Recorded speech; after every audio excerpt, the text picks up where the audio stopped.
afternoon and welcome. My name is Leslie Vosshall, the Robin Chemers Neustein Professor and Head of the Laboratory of Neurogenetics and Behavior at Rockefeller University. I'm delighted to welcome all of you to this afternoon's Parents and Science webinar. Before introducing our distinguished guest speaker, Dr. Ronald Ferguson, I would like to tell you a bit about Rockefeller University, especially for those of you who have not heard about or had the pleasure of visiting our campus. In a normal non-pandemic year, we would all be gathering in Caspary Auditorium right now. This is the only freestanding geodesic dome in Manhattan, a remarkable building located right in the middle of our verdant campus at 66th Street and York Avenue. Rockefeller is an oasis for science on the Upper East Side. So we were founded 120 years ago. Rockefeller is one of the world's premier biomedical research institutions.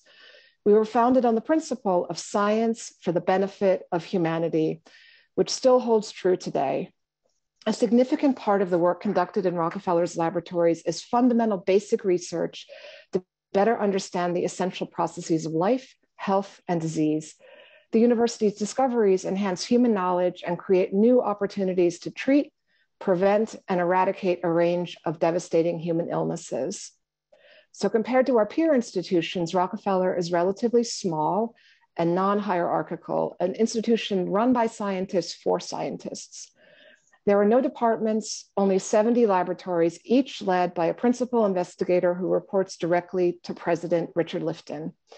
Our small size and relatively flat structure afford us tremendous clarity of mission, as well as the nimbleness to shift focus and follow science wherever it may lead us. And this is exactly what happened in March 2020 when COVID-19 pandemic shut down New York City and our campus. 25 of our labs switched their focus entirely to the basic biology, prevention, and treatment of the SARS-CoV-2 virus. It's a testament to the strength and resourcefulness of our community that we were able to advance innovative ideas and practical measures to influence the course of this terrible pandemic, work that will continue until the virus is no longer a threat. As an educational institution, Rockefeller is not just about educating doctoral students who arrive on campus every fall. We are just as passionate about outreach to elementary, high school, and college students. Our Rock EDU program serves hundreds of New York City children in underserved public schools, bringing the joy of real science to these eager young minds that may not be available to them in their schools.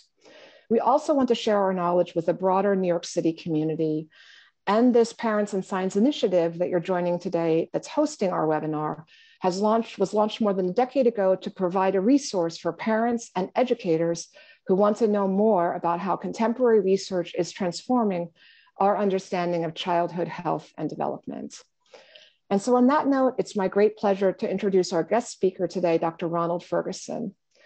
Ron is the first economist to be a featured lecturer at a Parents and Science program. So we are especially eager to hear what he has learned about raising highly successful and fully realized children. Ron received his bachelor's degree from Cornell and his Ph.D. from MIT, both in economics. Since 1983, he has been on the faculty at Harvard's John F. Kennedy School of Government. When starting out in the 1980s, Ron initially focused his research on economic and community development.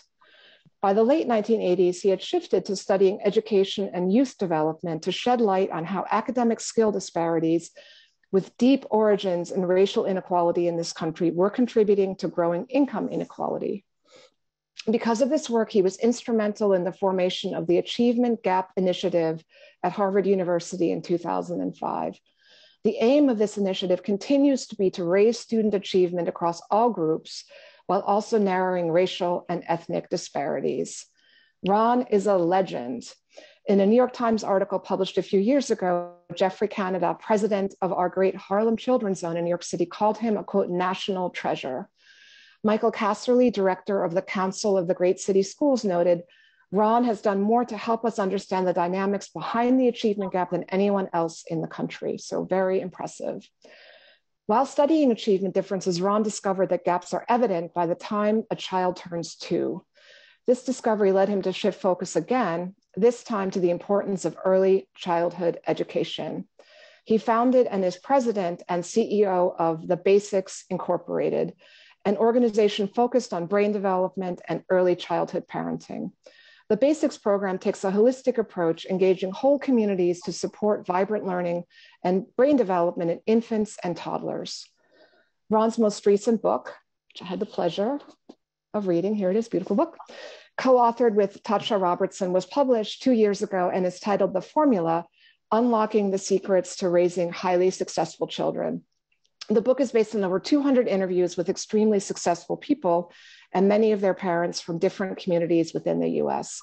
From these interviews, the authors identified a common pattern, which they named the formula, about which we will hear a lot more in a few moments. And I know that many of you have read this book because many of the questions referenced it. So we have a very prepared audience today, Ron. I have one announcement before turning the program over to Ron. There will be a Q&A session following his presentation. Some of you already nicely sent in questions when you registered. We have those.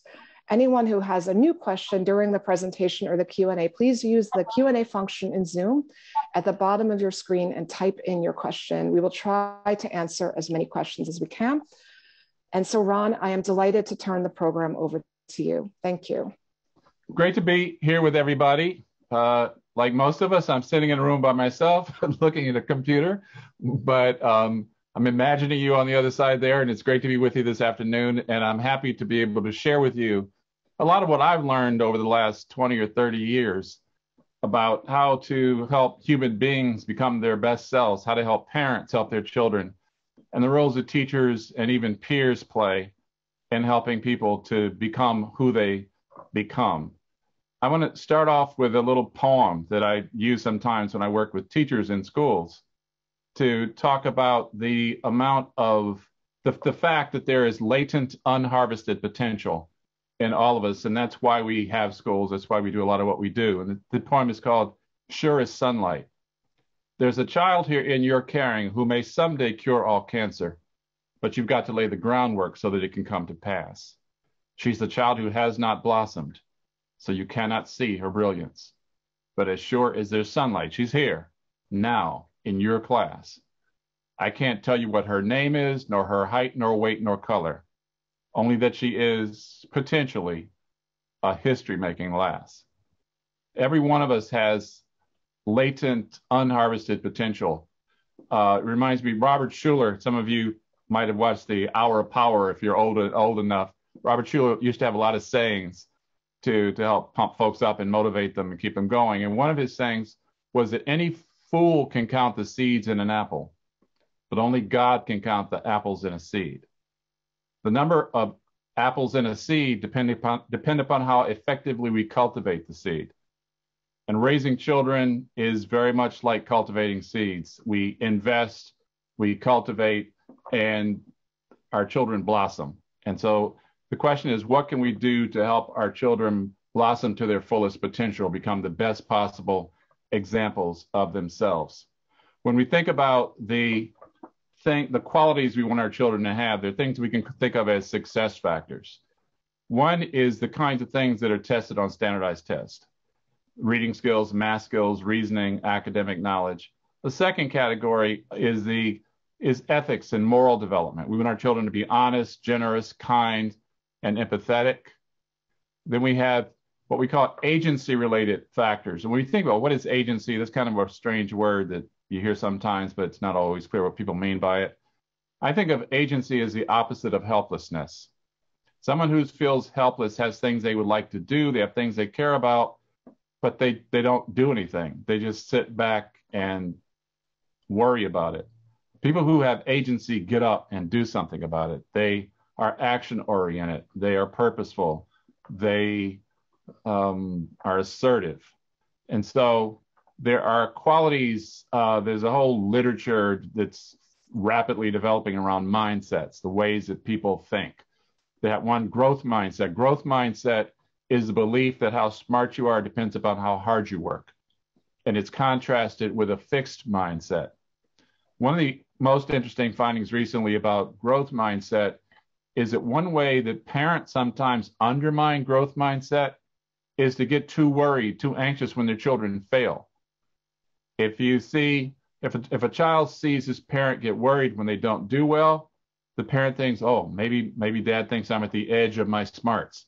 Maybe dad thinks I've gotten to all I can do, and he's worried that I won't get any better. And so it's when children fail at things, we want as parents to just say, okay, that's just a step on the way to success. Let's sit here and think about what went wrong. What could you do differently next time? Because we can do better. And so we want to cultivate growth mindset as opposed to a fixed mindset.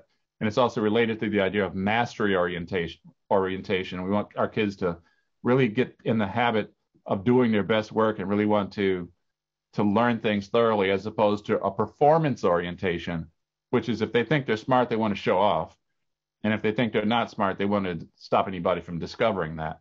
So growth mindset is very important as a success finder and something that feeds agency, because if you don't think you can learn to do something, you're not likely to get up and exercise your agency to try to follow through. Conscientiousness, we all know what that is. Curiosity, grit and persistence, future orientation, all those contribute to this propensity to take action as opposed to not. And then related to each of these is self-regulation, self-discipline. They have to do with managing our emotions, managing our behavior. And if we can put all that together, then we're likely to have what you would think of as success in life, success in school.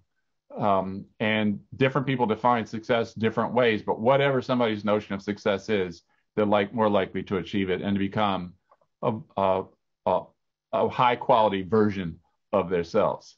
Now, it all starts at birth. And it's fascinating. Over the last decade, I've learned a lot about early childhood. I'm an economist by training. As you heard, I started shifting almost 30 years ago, I started shifting more toward human development and education issues because I came more and more aware of how important skills and dispositions and mindsets are to help people make their way in the world, to have a high quality of life, which is the reason that I got into economics in the first place. But what people know and are able to do and their emotional and social orientations shape their opportunities and ultimately their quality of life and their children's, and often a lot of folks in their extended family. So it starts at birth. And the fact is that the brain, there's a ton of brain development that happens in those first few years of life. In fact, it's a period that's referred to sometimes as the brain is in a state of developmental plasticity. It's just forming. And so it's really fluid, and kids would learn like sponges. That early period peaks sometime, around 4 or 5 years old. And then sometime in the middle of elementary years, there's sort of a transition over to adult plasticity, where you could keep learning. We learn our entire lives. Our brains change our entire lives, but it's different. And those early years are a huge opportunity to help shape how easy it's going to be to learn, and just lots of things about the way we live our lives and preparing our brains, in other words. One of the most interesting facts is that the brain doubles in size in the first year of life. Sometimes people think, well, he's just a baby. We'll wait till he's older where he can understand more, or she can understand more and start to really interact in a way where our interactions are intended to produce development, as opposed to when they're infants. Sometimes you think, well, we got to feed them, we got to change our diaper, we play with them some, but not much happening. Well, the brain doubles in size. It's 70% of its adult size by the time kids are 1 year old. It's only about a third of its adult size when they're born. It's 80% of its adult size by the time they're 3, and 90% by the time they're 5 years old. Now, I say size because I really do mean size, weight, circumference, and so on. This, the complexity and sophistication. Not sure how to think about that in terms of how much of your potential is realized. Our potential is endless and is always developing as we're learning. But the point is, there's a lot of development that happens in those early years. And we've learned a lot from the science about the types of early childhood lived experiences that contribute to that development. And so I started about 10 years ago to learn about these. Oh, one thing on this particular chart before I turn the page, I want to just call your attention to. These are cross sections of blunt brain tissue in the picture here. You'll see it starts from newborns and goes all the way up to an adult. The thing I want to call your attention to is the fact that the density at 2 years old is in some ways greater than the density among adults.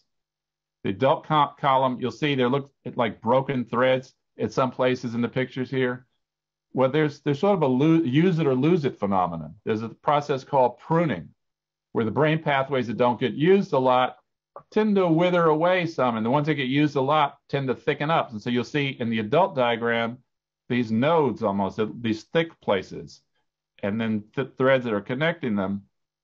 Well, the point is that the more we interact, the more active is that early childhood development, the more that potential that's there at 2 years old gets retained. And so that's a lot of why we want to start early, to help children from all backgrounds have early childhood experiences that will help them to retain and develop as much as possible of that brain capacity that they're born with. So we came up with what we call the basics principles. I put together a science advisory committee that helped me boil the science down to these 5 principles. Maximize love, manage stress. Is the principle where we're talking about the parent expressing affection with their infants and toddlers, but in addition to that, shielding the child from stress and managing their own stress, because a parent can't be totally emotionally present for the child if they're so distracted by their own stress. And so we want to manage the parent's stress and the child's stress, and we want to develop what's called a secure attachment, where the child just feels safe in the world. And children who feel safe in the world as infants and toddlers develop stronger executive function skills. And executive function skills are basically self-management skills, the ability to shift attention from one thing to another, to make a plan and follow through with it, to resist temptation, to stay focused on something. So that's why maximize love, manage stress is so important. Then we get talk, sing, and point. It's fascinating to learn that babies can hear at least 3 months before they're born. So they've been in there listening for 3 months before they even come out in the world. So they've already started to encode language. So we want to talk real language and not just gibberish and baby talk. Although I have a 10-month-old granddaughter now, and I know it's irresistible to talk some gibberish and some baby talk as you mirror back the way that they're communicating with you. But speaking real language helps them to learn the patterns of language more quickly and to more quickly get to the point where they understand what you mean. My granddaughter is just getting to the point where there's several words now that she knows. She can wave and she can clap and she can do some other things if you suggest to her that that's what you want her to do. There's a relational pattern that we call, some people call it serve and return. Some people call it, and I thought I turned my phone off. Okay. The serve and return is the back and forth conversation between the parent and the child. Sometimes people talk about conversational turns.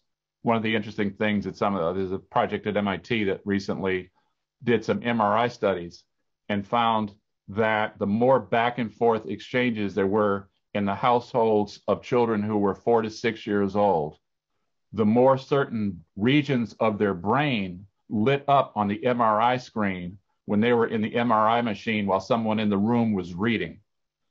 So again, there are parts of their brain that get more responsive, more developed, the more experiences that they have had with exchanging language. And it turned out for this particular study, it wasn't so much the number of words in the child's environment as the number of conversational turns, the number of back and forth exchanges. There's some other research that also suggests the number of words also counts more. So it's a bit mixed, but we know for sure that the language environment, the amount of communication in the home matters for early brain development. Now, pointing helps children to associate words with objects. And that's why we say talk, sing, and point. So the child's going to catch on more quickly that when you say nose, it refers to this thing in the middle of your face, because every time you say nose, you're pointing to that, or you're pointing to their nose. Or you say ear, you're pointing to ear. Or you say bottle, you're pointing to the thing that they drink their milk from. And they'll pick up more quickly that sounds have meaning. And once children start to understand that these sounds have meaning and they start to learn what the sounds mean, learning is cumulative. And children get started earlier, more quickly, get more and more of a lead, frankly. And sing is in talk, sing, and point, because singing is almost like what we call parentese, is that high sing-songy voice that babies and puppies tune into. Well, singing just gets kids' attention, and it's also, there's sound patterns, there's rhythm. So talk, sing, and point is the second of the 5 basics principles. Count, group, and compare. helps to introduce numeracy and build those parts of the brain that are going to deal with quantitative patterns. So it's not, most people count their baby's fingers and toes, but they don't necessarily call their baby's attention to differences in magnitude: big, small, high, low, near, far, heavy, light, all the different kinds of contrast. And playing grouping games can help children learn that numbers correspond to groups of things, that 5 is 5 of something. It's not just the number you say after 4 and before 6. Explore through movement play is trying to get parents used to the idea that playtime is discovery time. It's not a wasted time. And then finally, read and discuss stories is about really cultivating a love of learning, comprehension when children are discussing and talking about what their point of view is. Even just letting an infant interact with a book when they're tucked up on your arm and feeling all warm and fuzzy, and you're speaking with expression and pointing to the bright colors and letting them turn the pages and maybe even chew on the corner of the book occasionally, is setting the foundation for language and literacy and comprehension, and is enjoying the process of thinking. So we have a campaign now. We're in about 50 cities where there are coalitions. We're in Brazil. We're in Australia. We think of it as the Basics movement. Let me see if I can. Okay. And so we're trying to work through all these kinds of institutions where parents already know and trusted caregivers. I won't try to tell you too much about it, but I'm going to show you one little quick video. It's just a little 2-minute video, but that shows just how some parents are reacting to the experience of being exposed to these ideas with various kinds of Start off with seeing it at the ballpark. Then you see it in the community or on social media, and one thing leads to another. And you know, I believe I clicked a link that took me to an article that was published about early child development. We saw that video at the hospital. Kristen and I just looked at each other and were blown away. We didn't realize the extent of this initiative. Initiatives don't stop at the hospital or even in the outreach sessions.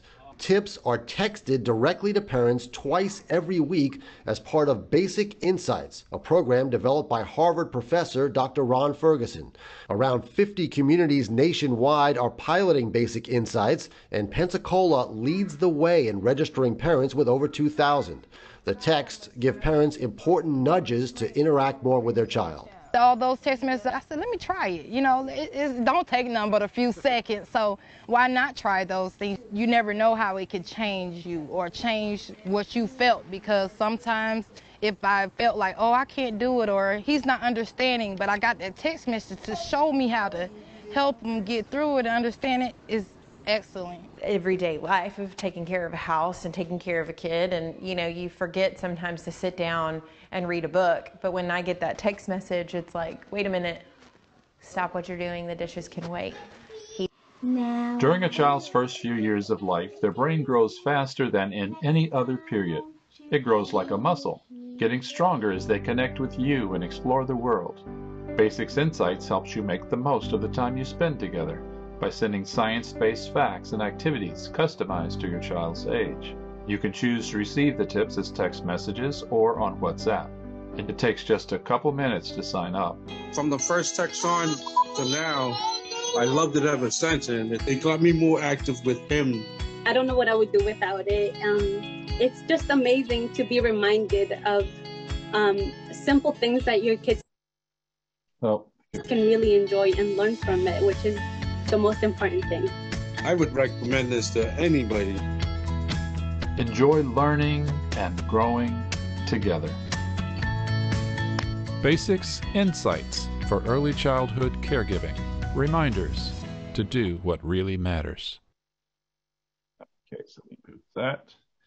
All right, so that's the basics.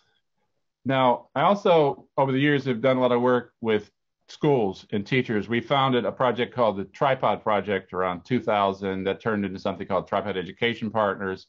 We provide survey research services to school systems to try to measure what students experience in the classroom in order that they can that can be used as feedback to their teachers to help their teachers improve and strengthen their instructional practices.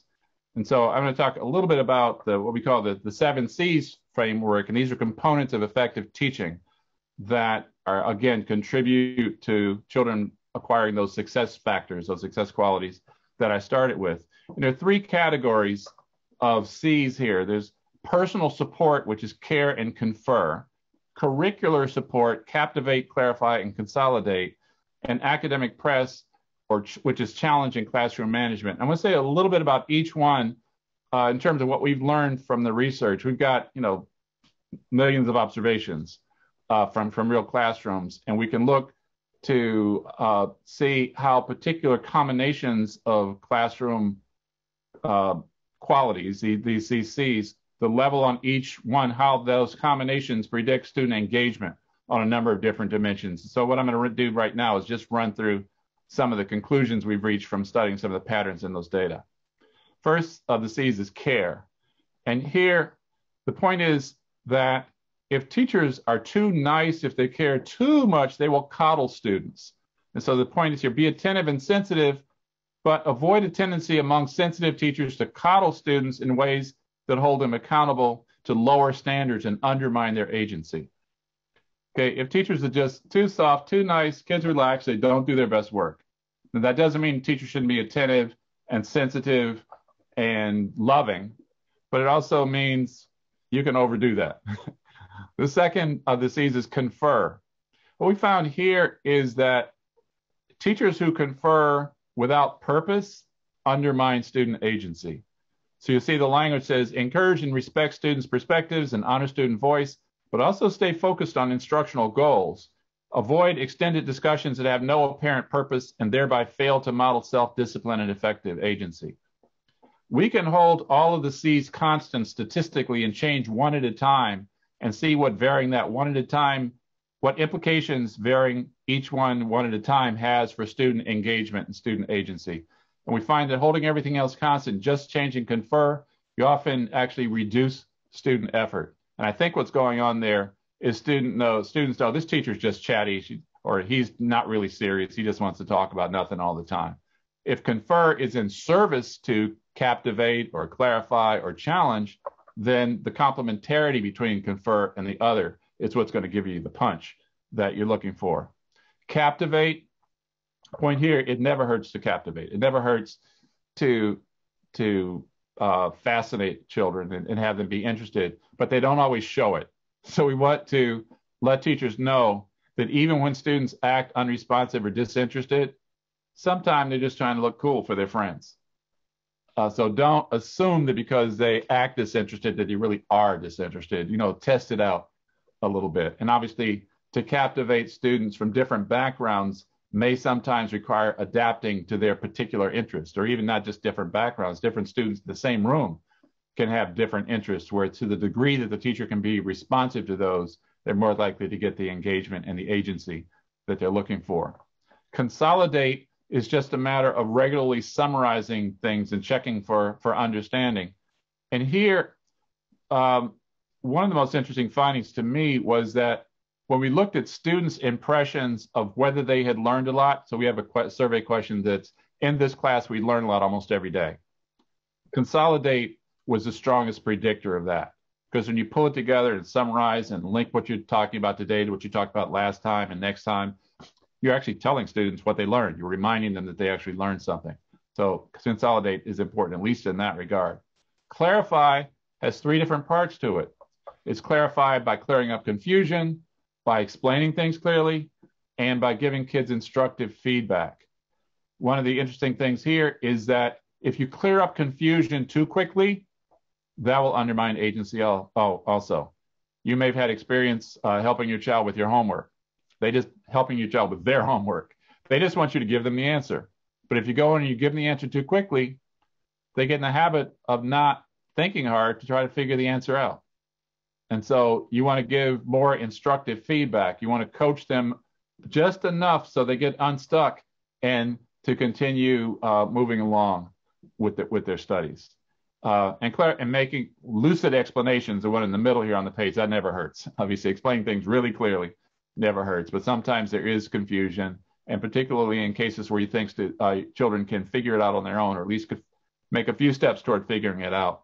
You want to give them just enough so that they get used to the idea that they can figure things out.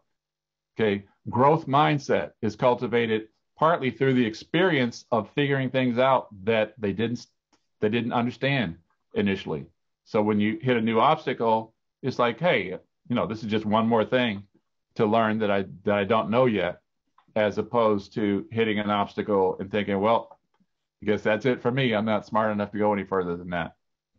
And I know every one of us has gotten far enough in math to at some point hit the wall and decide my brain doesn't work that way. Or maybe my brain could work that way, but I don't care enough about learning that far into math to work that hard. And so some of us go further than others do before we hit the wall that way. But at that moment, think about that. You can feel what the distinction is between fixed mindset and growth mindset. We've all experienced that, across that boundary someplace when we talked about learning mathematics. But this is clarified. The next one is challenge. Here we want to challenge kids to think rigorously. So really understand material as opposed to just memorize it, think deeply about it, be able to explain their thinking. And we want to challenge them to be persistent, not to give up in the face of difficulty. And again, children who don't have a growth mindset are more prone to give up in the face of difficulty rather than to persist. And then finally, classroom management.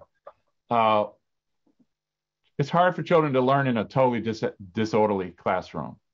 So with classroom management, we want there to be respect. So we have a respectful, orderly, on-task behavior in the class. And it turns out that teaching in ways that clarify, captivate, and challenge will tend to promote on-task classroom. Teaching the ways that promote clarity, captivation, and challenge will tend to promote on-task behavior in classrooms. So there is a relationship between the C's, and a particularly interesting relationship between the C's and classroom management. And classroom management is really important. Classroom management and challenge are the two strongest predictors of achievement growth as measured by standardized tests. So here, the most important for high aspirations, for children agreeing, because of my teacher, I think more about going to college, or more about what I'm going to do after high school. Care and captivate are the strongest predictors of having high aspirations. They don't, once you've controlled or adjusted for the other C's, increasing care and captivate don't add much to achievement gains. By far, the two strongest predictors of achievement gains are challenge and classroom management. A teacher who challenges children to think rigorously, to persist in the face of difficulty, and to stay on task. They may not be happy about it, but they're going to learn a lot. Now, if they're not happy about it, though, they may not have high aspirations. They may say, I got to be in school today. I got to learn this stuff, but as soon as I can, I want to get as far away from school as I can. If a teacher also expresses caring and makes things captivating, then you've got both sides of that. You have what we call academic support, which is the care and the captivate, and academic press, which is the challenge in the classroom management. And we want both of those to have high quality learning experiences in school. Behind all this, clarify is the strongest predictor of all the other C's. If a teacher can't make things clear, it's hard to express caring or to captivate or to challenge or to manage a classroom. So making sure that teachers have a good handle on the topic that they're trying to teach is also important. So again, when we think about our children's lived experiences, part of it's at home and part of it starts at birth, and that's the basics. Part of it's in school, and that's what we're talking about here. And the 7 C's are one way to unbundle that. And then part of it's also with their peer group. And I'll just say a little bit about peer groups. The main thing I want to say about peer groups is that children are often trapped in their peer culture. So here on the screen, children are often trapped in patterns of behavior that they go along with in order to fit in with peers. But these are often patterns that they don't even like. They're doing things they don't even like in order to get in with peers. Half the time, students get in trouble for doing things they didn't even want to do. So adults need to help them prepare strategies for avoiding self-destructive compliance with negative norms. Okay, avoiding self-destructive compliance with negative norms, having conversations, and even telling them what to anticipate. Just telling them, I know when I was your age, one of the things that would happen was, and then you just tell a story. You say, if that happens to you, how are you going to handle it? Well, let's rehearse that. Let's think about it. And so you can, in some ways, inoculate your children against some of the trouble they might get into if they weren't prepared to handle those peer pressures. So the final piece here is we want to talk about parents. And here I'm going to say a few things about that. On the screen here, on the left is me and my father when I was 2 years old. And on the right is my son and me when he was 2 years old.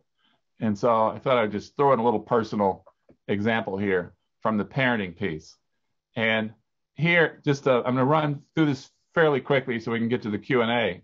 But one of the frameworks that is most well known for thinking about parenting makes this two-way distinction between having rules and structure and being demanding, basically controlling your students, your children, and on the other hand, being loving and warm and responsive. The parents who are up in this top quadrant, who are high on both dimensions, are the ones whose children tend to do best in life. They tend to be more effective in school. They tend to be more well-behaved. Then you get authoritarian. These are parents who are very demanding, but they're not very warm and responsive. Then you get those that are permissive, that basically they're loving and responsive, but kids can do whatever they want. And then you get the ones who are neglectful, which is they're low on both. Parents don't choose to be neglectful. If parents are neglectful, they're just kind of overwhelmed. Parents tend to choose these other styles, though. The ones who are permissive think that's the best way to go. The ones who are authoritarian think you really need to be strict with your kids. But the fact is that the authoritative is the most effective. Then there are other patterns. Natural growth means you just kind of turn your kids loose to run free, and they'll grow up. You know, it's like the grass. It's going to grow if I don't do anything. Then concerted cultivation. Concerted cultivation, people pay a lot of attention to their children. They kind of often try to enroll them in everything. So you got a parent who's pulling their hair out because they're running all over town trying to get to dance lessons and karate practice and, you know, you name it. Then there is the helicopter parenting. Helicopter parents, the main point there is they smother their kids. They don't let their children develop independent relationships with other people because they're always there hovering over them. Okay? They need to just back off and trust that their child will have enough judgment and that other people will have enough judgment, the right attitude, so that things will go well and their child will be well prepared to move out into the world on their own and not be entirely reliant on their parents. But where I want to end up with this conversation is we've talked about here authoritarian, authoritative, neglectful, permissive, natural growth, concerted cultivation, and helicopter parenting. Where in our book, we talk about master parenting and the master parent. And as you heard, what we did is we interviewed a couple hundred highly successful people. About half of them were Harvard graduates. The other half were people my co-author and I, Tatcha Robertson, ran into out in the world. Tatcha is a best-selling author, ghostwriter author. So unfortunately, her name's not on the book, but they're on the bestsellers list.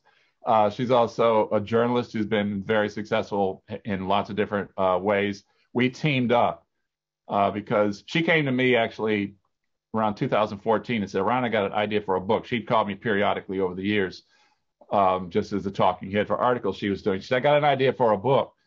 I'm interviewing all these fascinating people, and I want to know what parenting had to do with how they turned out, with the kind of people they became." And so think about just going interviewing a lot of parents, writing a book about the way that super successful people were parented. She says, "Do you think that's crazy?" And I said, "No. And in fact, I did a little project called How I Was Parented from 2008 to 2010 at Harvard, where a team of Harvard students went out and interviewed other Harvard students on how they were parented. And I had a lot of, recorded transcripts and material from that project. And she was initially taken aback because it was so close to what she had in mind. So I suggested that maybe we could write the book together, and she agreed to that. And so the formula is the product of that collaboration. We actually did not use material we'd already collected. We went out back and re-interviewed folks, and the book has maybe 36 people that we use in the book, and we weave in and out of their lives, telling the stories of how they raise their kids and revealing the pattern that we discovered through writing the book. We went in agnostic. Wasn't sure we were going to find a pattern. We thought the pattern might be different for families from different backgrounds. Turned out there was a pattern, and it was the same pattern for families from all these different backgrounds. And so those are the roles that I'm about to talk you quickly through that were part of what we call the formula. The first role was the early learning partner. That's the parent who spends a lot of time with their children in those first 5 years of life, interacting with the child in ways that the child experiences as fun, but where they're really learning. They're developing the habit of learning. And we're talking about interacting in ways that the parent experiences as fun too. And often the parents will use activities that they really enjoy. So some parents are into literacy. They'll make up stories with their children. They'll, one family would make up stories, and then they would create paper dolls out of popsicle sticks and act the stories out with the paper dolls. Other families might be into the built environment. You've got several different sets of blocks, and you build structures using those blocks and combinations of those. And the parent, the child is there on the floor together working through this.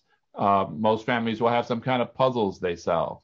From the very beginning, from the first time that a 4-day-old makes a sound like they're trying to communicate, there's the back and forth communication that you try to cultivate. And it's amazing how young some of the babies are for whom we can find videos of that back and forth serve and return. So that's the early learning partner. By the time the child who's been cultivated or nurtured by an early learning partner shows up to school, just another adult to learn with. The teacher's just another grown up, and learning is what life is all about. They tend to be also ahead of their peers. And so what happens is what we call the early lead effect. They figure out that they're ahead. A lot of them can read by the time they get to kindergarten, and they like being in the lead, and they enjoy that, and that becomes part of the motivation for continuing to work hard. But they're natural learners anyway. They have a mastery orientation, they have a growth mindset, so they really don't have to be pushed much. The second role is the flight engineer, which is the parent who monitors what's happening at school. The flight engineer on a spacecraft is the person who knows everybody's job. And if anything starts to go wrong, they will intervene and make sure things get set right so that spacecraft can stay on a high trajectory and not crash. And so the flight engineer is, if nothing's going wrong, they may not be doing too much. But when things go wrong, they step into action. So there's stories in our book about, for example, there was a precocious kindergartner who actually was a kindergarten. Yeah, it was kindergarten. He's a precocious kindergartner. And whenever the teacher would ask a question, he would blurt out the answer. And so she got tired of that. She put him over behind a partition away from the rest of the class. And it went on for a while. She didn't know about it. Somehow she found out that he'd been separated from the class behind this partition. She went up to the school, and I suspect she was a bit angry when she arrived. But ultimately, with the school, she figured out what to happen, and basically her child got skipped to second grade. There are other stories of where parents intervene to be sure that the school is treating their child well and serving their child well, and that's the role of the flight engineer. The fixer is the parent who finds opportunities for the child, who figures out what's this child interested in, what do they seem to have some particular skill to do. And so they'll figure out that, maybe dance lessons, or maybe a musical instrument, or maybe whatever it might be. But the distinction between the fixer and the concerted cultivation parenting style I talked about earlier, concerted cultivation might have your kids in 5 or 6 different things. The fixer will tend to encourage your child to go deep, to have maybe just a few things, but really mastering those things. Then we get the revealer. And the revealer is the parent that exposes their child to life's menu, all the different things there are to be interested in, places you can go, the types of people you can grow up to be. Here, exposing kids to things is the best summary of what this is really about, but you couldn't call the role the exposer, because that would have different implications. So we ended up calling it the revealer. But it's really about helping the child to come up with images of possible future selves, and to learn something about what the practical steps are that one might take to achieve some particular future self. Then the philosopher helps the child to think about deep questions. The parent respects the child as a thinker from the first time the child can express a thought, taking the child seriously. Over and over again in our interviews, we heard, my parents never talked to me as a child. Okay. Now, obviously, they try to use language that the child could understand, but they always respected the child's intellect and tried to answer deep questions in ways that were substantive. Okay, one of the examples that Tatcha and I always use is this young man who grew up in Ghana, and his father was very intellectual, and they used to talk about the worldly philosophers, and the child had his own Bible at the age of 4, and one day he went to his father, and he asked his father, "Dad, what's the most important virtue?" The most important virtue. And rather than answer immediately, his father went away and thought for a couple of days. And he came back and he said, the most important virtue is humility. And we interviewed his father and asked his father, why humility? And it was because if you don't have humility, you get to the point where you think you're good enough. You think you have arrived. But to be a fully evolved, fully realized human being, you need to continue growing for your entire lifetime. People who don't have humility can also be arrogant, condescending, and not concerned about the welfare of other people. And for those reasons, humility was the most important virtue. But that was the answer that a father gave to a 5-year-old. And he had a relationship with that 5-year-old such that the 5-year-old felt inclined to even pose such a question. But pretty much in every story, though, when you talk to very highly successful people, they can tell you how conversations with their parents affected their thinking and their life directions and their ethical compass. Then the sixth role is the model. And that's just the parent who carries themselves in a way that the child wants to emulate. So the various things, I want to be like my mom, or I want to be like my dad.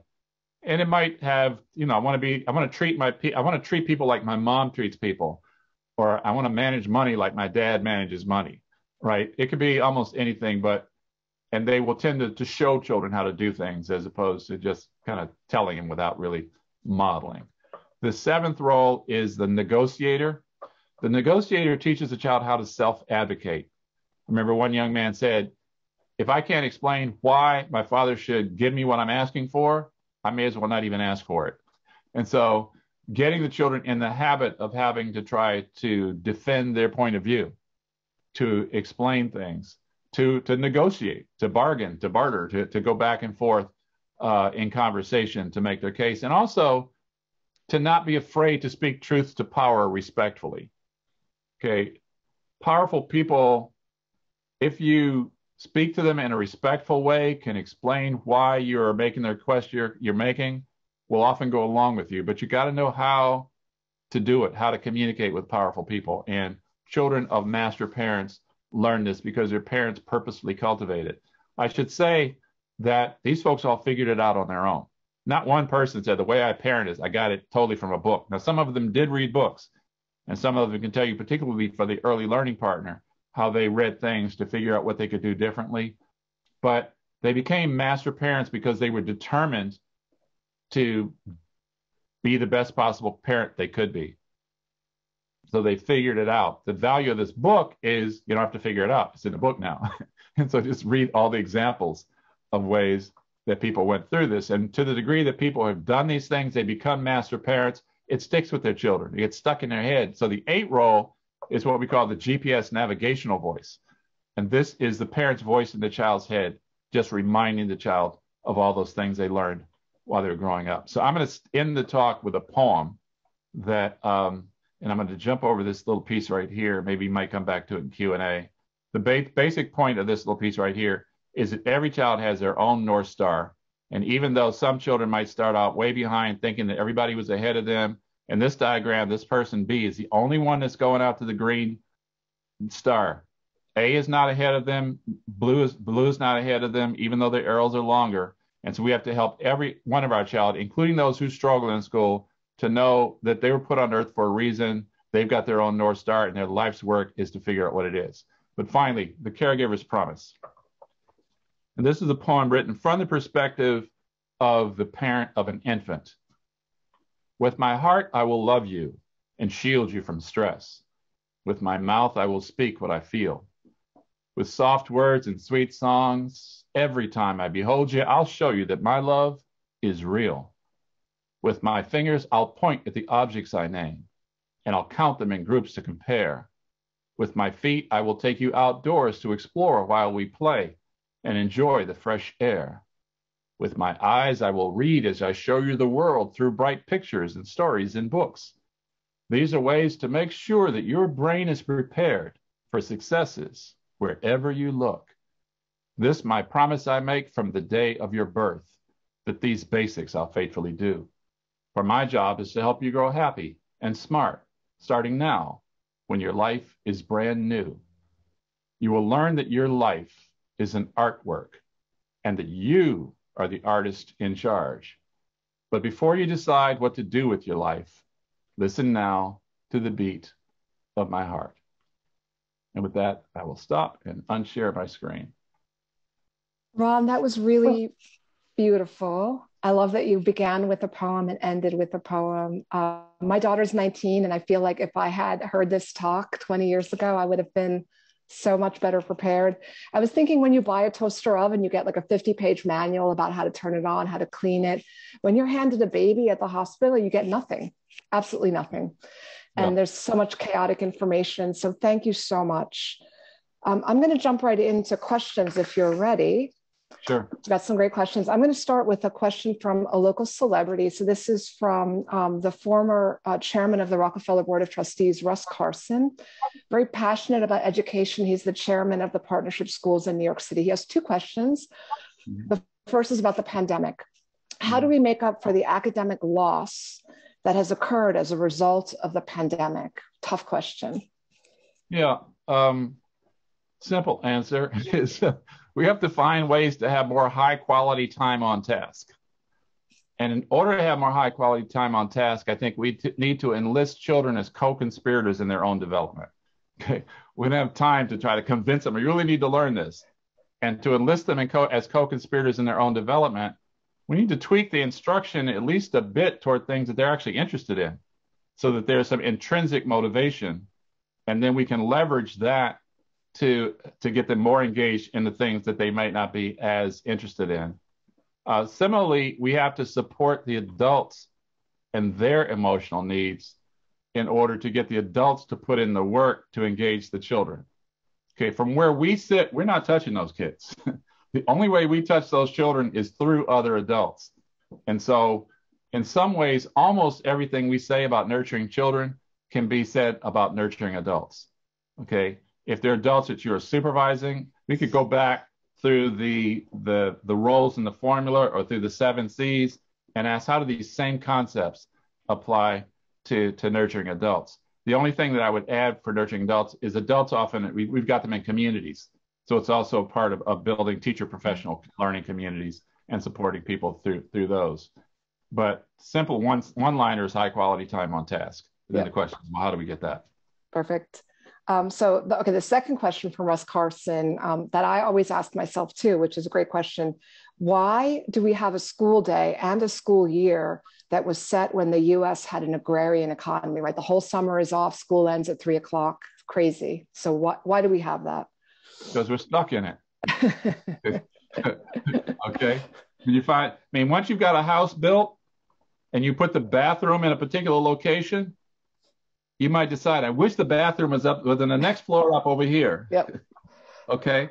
But to do that, you'd have to tear down so much of the house and rebuild it that it's not worth it. Right.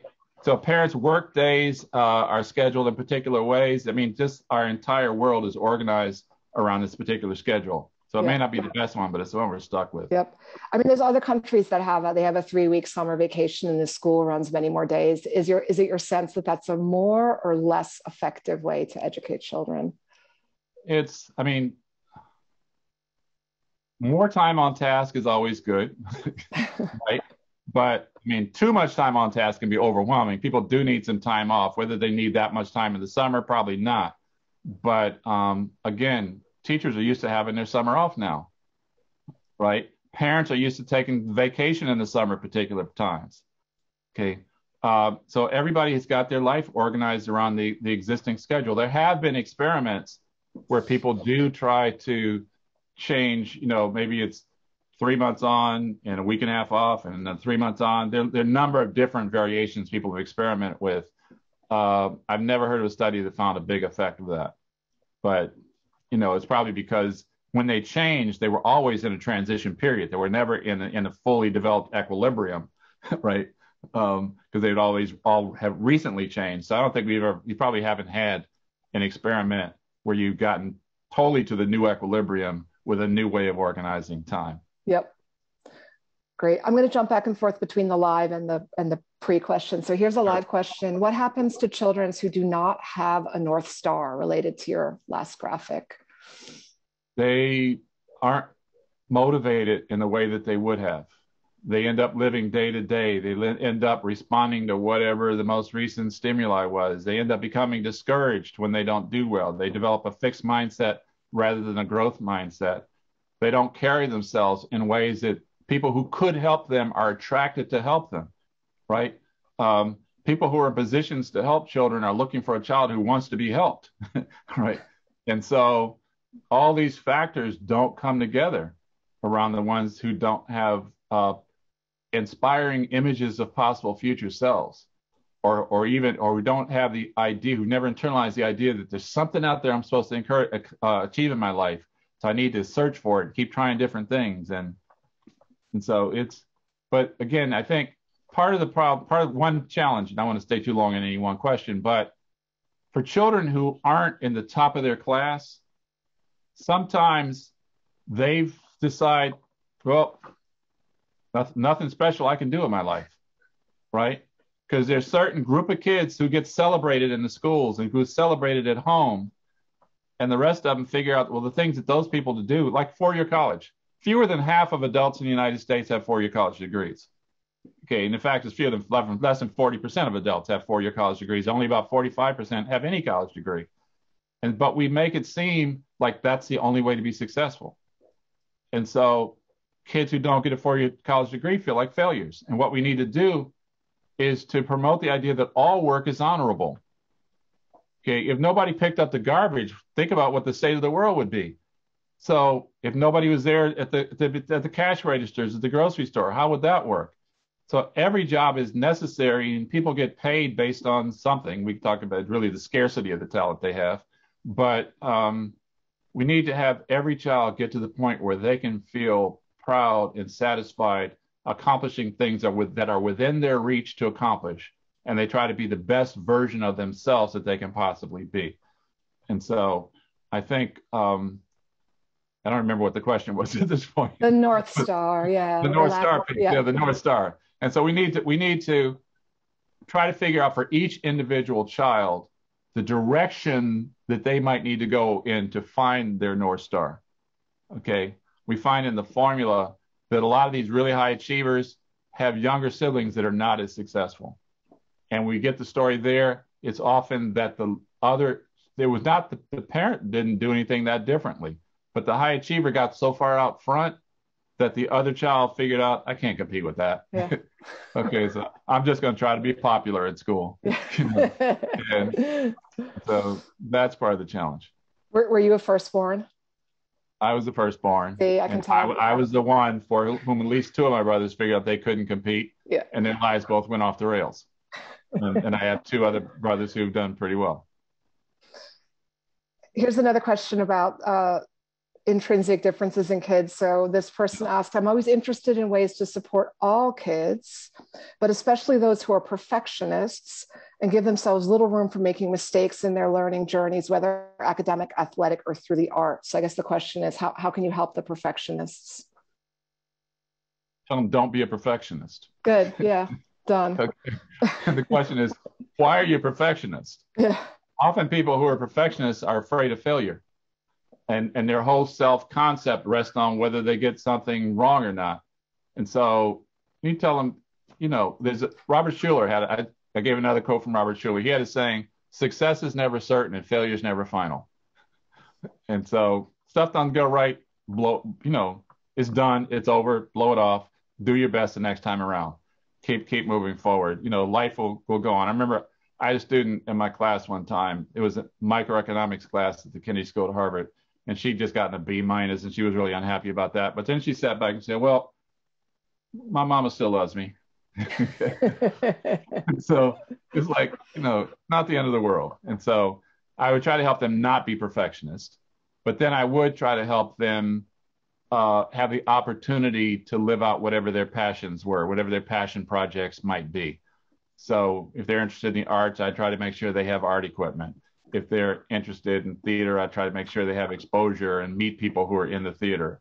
And you can name it. You just try to expose them to things that can help them to continue on their pathway toward whatever their own North Star might happen to be. That's great.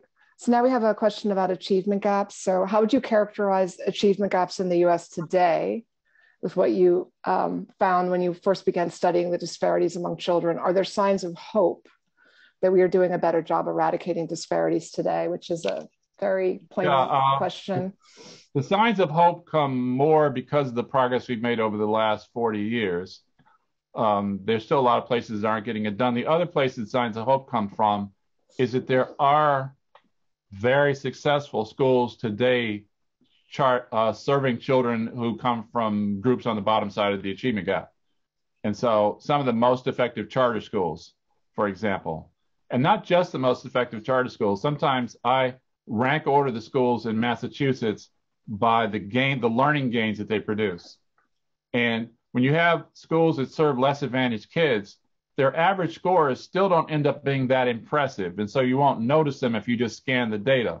But if you look at where a particular school is in the rank ordering of all schools in different years, and you get schools they keep moving up, they're moving up, you'll find some very effective schools in regular inner city school systems that are producing good results from kids who you often don't associate with being in high quality school systems. So we do actually know how to produce really effective schools.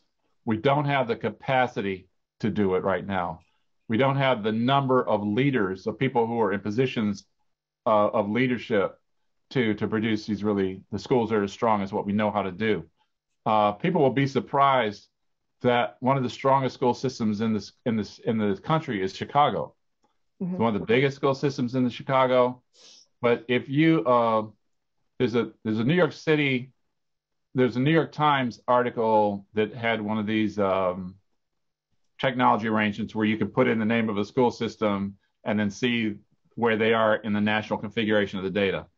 If you Google Reardon, R-E-A-D-O-N, that's Sean Reardon is the guy's name, and New York Times, Reardon, New York Times, you'll pop up the reference, and there's a couple articles in there that are related to this, but one in particular, you can put in your school system, and it'll show you where your school system ranks in terms of 3rd to 8th grade learning gains compared to other school systems where the socioeconomic level is about the same as yours, right?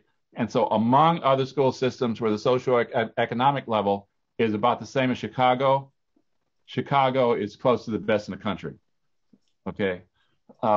They make they make a little bit more than 6 years of learning gains in 5 years as they go from third grade to 8th grade.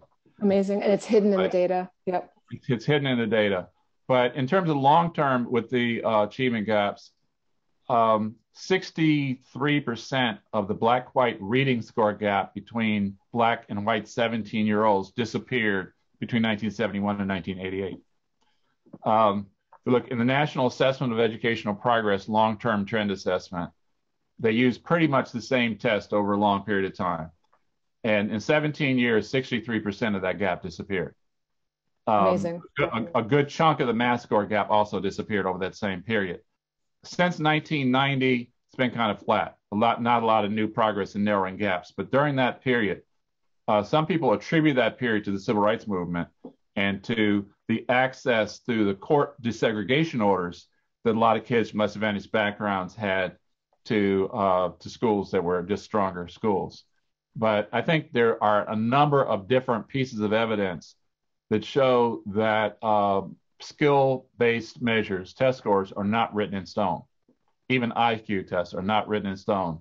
Putting kids through a period where they have a lot of intense problem-solving experience will tend to move the IQ number even. And so we just got to do the work. Okay.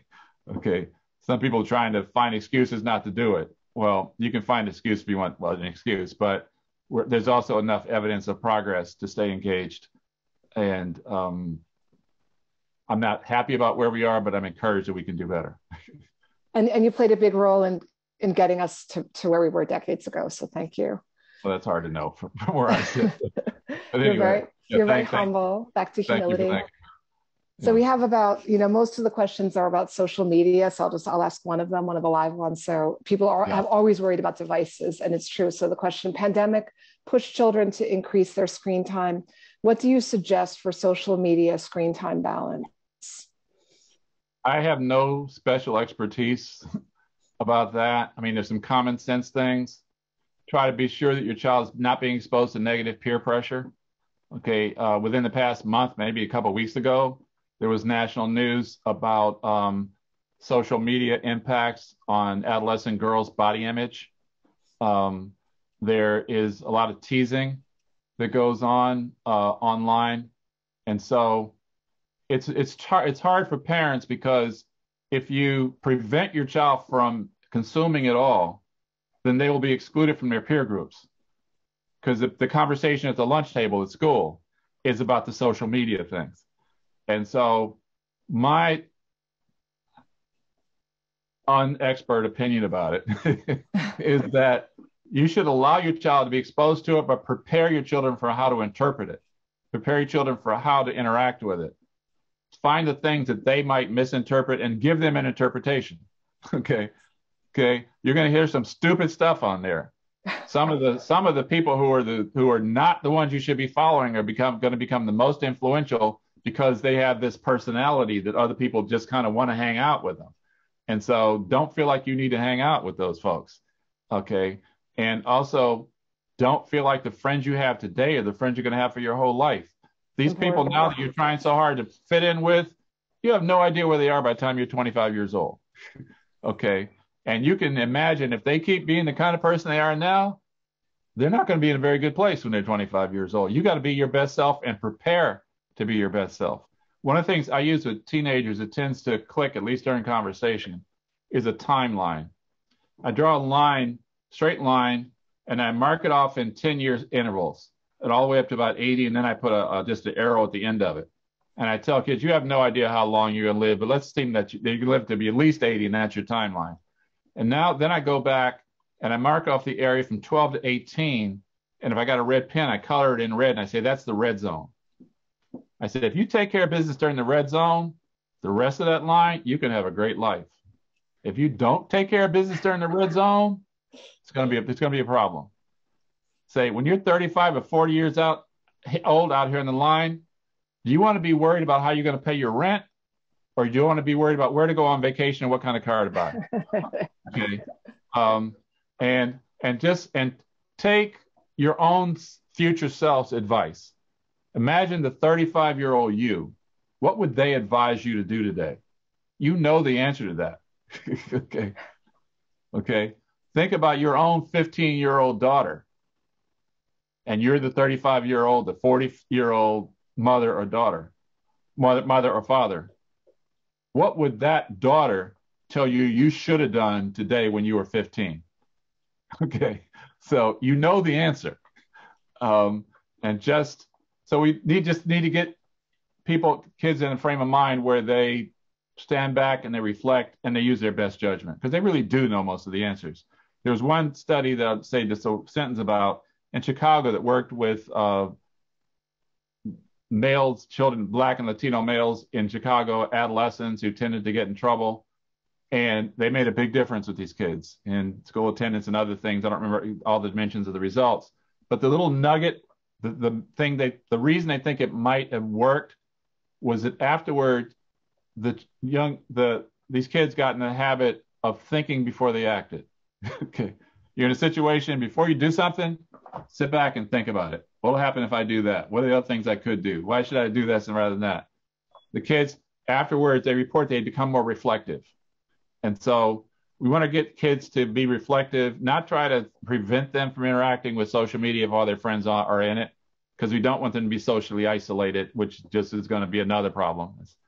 But I guess that's my best answer. People say with young kids, you use screen time like you would a book, with about the same amount of time, same purpose. It's to learn. And if you can find times where there's interaction, where the screen actually, like the serve and return, then sometimes that can be almost as good as interacting with a person if there's a back and forth interaction happening. That's great. We're going to close with one last live question, which is, how can a parent teach or encourage self-regulation of behavior, I guess? Find those times when the child is a bit unregulated, catch them and have them be a little bit introspective about it. So, why are you doing what you just did? You're better than that. I don't expect that of you. My grandmother used to grab you by the chin and get about 6 inches from your face and say, I am so disappointed in what you just did. My brother said Nana could beat you by whispering to you. Our father used to, beat you and you have wets and all kinds of things, but he said Nana could beat you by whispering to you. And so one of that, and to constrain when you have to. I mean, punishment's not always a bad thing, but you don't want your children to be afraid of you. So you want to punish in a way that lets them know they can always come to talk with you. You will always hear them out. I talked about that authoritative style that's both high structure and boundaries and rules, but it's also high warmth and responsiveness. And so I let your child know that there is something called self-regulation, and the people who are successful in the world tend to have it. It requires discipline. It requires not doing what you feel like doing every moment of the day, but life will turn out better if you have it. And just stay on it over and over again. Repeated lessons, ultimately they tend to stick. So don't give up. And we're going to leave it right there. That's such an inspirational point to leave it. So Ron, thank you again so much for your outstanding presentation. Again, I wish that I had listened to you in 2002. I also want to thank everybody who tuned in and all the great questions that we received today. We also invite you to continue visiting the Parents in Science website for more information, videos of our past lectures, and to make a gift to help us continue bringing you the magic. All right, thank you so much, and thank you, Ron. Have a great day.